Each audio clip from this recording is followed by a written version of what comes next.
Hello guys, pane nyaya ndainayo panapa nhasi. Nyaya iyi yakamira yakadai. Kune vanhu vari kudzoserwa kumashure neumwe munhu, vari kushoorwa, vari kunzi ukaita chawaita so neuchingoshoorwa nemunhu, ukaita chakanaka unongoshoorwa kunzi hapana zvawaita.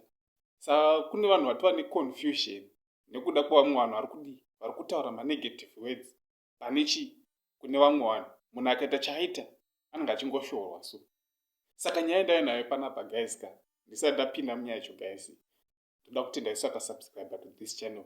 Nevasati wasubscribe guys, chita pana chekumirira subscribe, click your notification bell kuitira pese pano upload latest video guys. Hamudarikirwi uye musakanganwa kudi kulike mavideos andoyanawo panapa. Apa tamu muroad yekuenda mu2000 subscribers. Saka guys, I need your support. Pasina imi guys ina handipo. Nyaya iripo yakamira yakadaiwo. Hanzi kunyangwe uchishoorwa. Kunyangwe uchishoorwa, never give up in life. Usatombo give up mulife. Kunyangwe uchishoorwa. Kunyangwe ukanzi ukaita chawaita iwe une maplans akawaruda kuita, zvinhu zvako zvikabudirira, vanhu vanongotaura hapana zvawaita wati uchingokandirwa manegative words. Uchingokandirwa manegative words. Sai ndiri kuti tora manegative words iwawo womashandisa, womapindurudza kumachinja aite mapositive words mulife yako. Ukaita chakanaka unongoshoorwa. Ukatenga aitewo chaiyo, aitewo iri kungoshoorwa nevanhu, vanhu vanongokushoora hapana kana zviripo apa. Unotenga aitewo izi foni iyayi, uri kungoshoorwa. Ukatenga iPhone vanokushoora futi. Hanzi unotenga iPhone usina kana license driver's license, hakuna kana passport, asi uri kutenga iPhone. Hanzi kuita romberi neiPhone zvobatsirei? Wotenga imba wotenga inzi hazvibatsiri. In fact wotenga mota zvonzi hazvibatsiri kutenga mota usina pekugara, hapana kana zvawaita. Watenga imba iya manje zvonzi hazvibatsiri, unoita imba nemota iwe usina mhuri, hapana kana zvawaita. Haimuona vanhu vana vachingoshoora.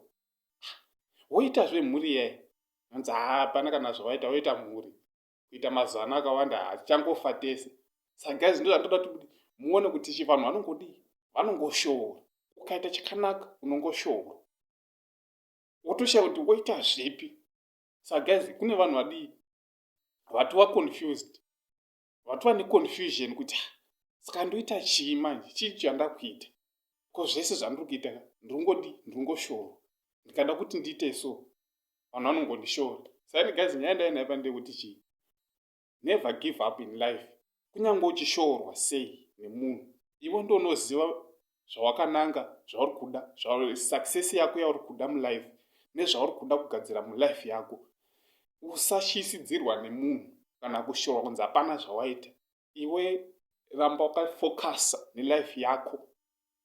Usateerera zvinotaura vanhu. Manegative auri kukandirwa nevanhu iwawo matore womashandurudza, womachinja aite mapositive words mulife yako. Uone kuti zvinhu zvako zvoendeka zvakanaka. Usateerera mashoko evanhu. Saka ndonyaya ndainayo guys, chiti kuna vanhu vane confusion yekushaya kuti woita sei nenyaya yekungoshoorwa nemunhu. Saka guys, ndokatip kanangoti ngoonesana. Thank you guys. Chiti kune sasata subscribe to this channel, hapana chekumirira guys. I need your support. Pasina imi guys ine handipo. Blessed.